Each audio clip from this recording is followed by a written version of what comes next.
జై శ్రీమన్నారాయణ. ప్రియ భగవద్ బంధువులారా, ఆధ్యాత్మిక విషయాలు ఛానల్కు తిరిగి మీకు స్వాగతం. ఆ దేవుని శుభాశీస్సులు మీకు ఎప్పుడు కలగాలని కోరుకుంటూ ఆధ్యాత్మిక విషయాన్ని ప్రారంభిద్దాం.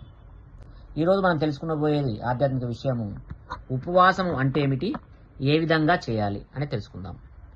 ఉపవాసము అంటే ఏమిటి అని చూస్తే అందరికీ తెలిసిన విషయమే.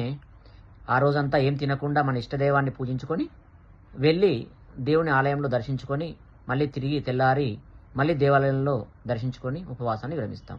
అది తెలిసిన విషయం. దాన్ని వెనుకనటువంటి ఇంకో కొత్త రహస్యాన్ని మనం తెలుసుకుందాం. ఉపవాసము అంటే అర్థము ఆ రోజంతా మనకిచ్చిన సమయాన్ని, దేవుడు మనకిచ్చిన సమయాన్ని, ఆ రోజంతా ఎక్కువ సమయాన్ని దేవుణ్ణి నామస్మరణ చేసుకుంటూ, దేవుణ్ణి ఆరాధిస్తూ, దేవుణ్ణే చూస్తూ మనం కాలం గడపడాన్ని ఉపవాసము అంటాం. మరి ఉపవాసం ఏ విధంగా చేయాలని చూస్తే మనము చాలామంది వారానికి 4 రోజులు 4 ఇష్టదైవాలను పెట్టుకొని పూజిస్తూ ఉపవాసాలు చేస్తూ ఉంటారు. అలా కాకుండా ఇంక కొత్త పద్ధతి మనం చూద్దాము. నెలకు మనకు 2 ఏకాదశి తిథులు వస్తాయి. ఇది అందరికీ తెలిసిన విషయమే. ఆ ఏకాదశి తిథులను ఎంచుకొని మనము ఉదయం 4:30 బ్రహ్మముహూర్తంలో లేచి తలస్నానం ఆచరించి వెంటనే మన ఇంట్లో ఉన్న దేవుళ్ళ దగ్గర దీపారాధన చేసుకొని మిగతా పనులు ఏం పెట్టుకోకుండా వెంటనే 6:30, 7:30, 8 లోపే మీరు దేవాలయానికి వెళ్ళి అక్కడ మీ ఇష్టదైవాన్ని నమస్కారం చేసుకొని అయ్యగారి చేత సంకల్పం చెప్పించుకొని నేను ఉపవాసం ప్రారంభిస్తున్నానని సంకల్పం చెప్పించుకొని అక్కడ అయ్యగారు ఇచ్చినటువంటి హారతిని, తీర్థాన్ని, షటారిని, ప్రసాదం కూడా తప్పకుండా తీసుకోవాలండోయ్. మర్చిపోవద్దు. ప్రసాదం తీసుకోకపోతే మళ్ళీ దేవుడికి కోపం వస్తుంది. ఎందుకంటే దేవుడు స్వీకరించే ప్రసాదాన్ని నువ్వు తీసుకోకపోతే మీ ఉపవాసానికి అర్థం ఉండదు కదా.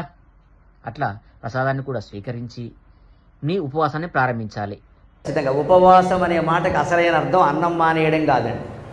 దానికి సంస్కృత భాషలో ఎక్కడ అన్నం మానేయడం అనే అర్థం ఏ నిఘంటువులోనూ దొరకదు.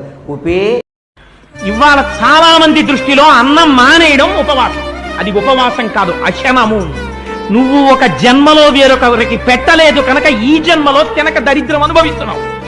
ఇక మధ్యాహ్నము పూట 2 అరటిపండ్లు పాలు, మళ్ళీ సాయంత్రం పూట 2 అరటిపండ్లు పాలు, ఇక రాత్రిపూట కొంచెము ఉప్మా, రవ్వతో చేసినటువంటి గోధుమ రవ్వతో చేసినటువంటి ఉప్మాని స్వీకరించి మళ్ళీ తిరిగి ద్వాదశి రోజు ఉదయాన్నే 4:30కు లేచి తలస్నానం ఆచరించి మళ్ళీ వెంటనే మీ దేవుళ్ళ దగ్గర ఉన్న దీపారాధన చేసుకొని ఏ పని పట్టుకోకుండా వెంటనే దేవాలయానికి వెళ్ళి అక్కడ ద్వాదశి రోజు మళ్ళీ సంకల్పం చెప్పించి ఉపవాస విరమణ సంకల్పం చెప్పించి ఆరతిని, తీర్థాన్ని, షటారిని, ప్రసాదము స్వీకరించి మీ ఉపవాసాన్ని ముగించండి.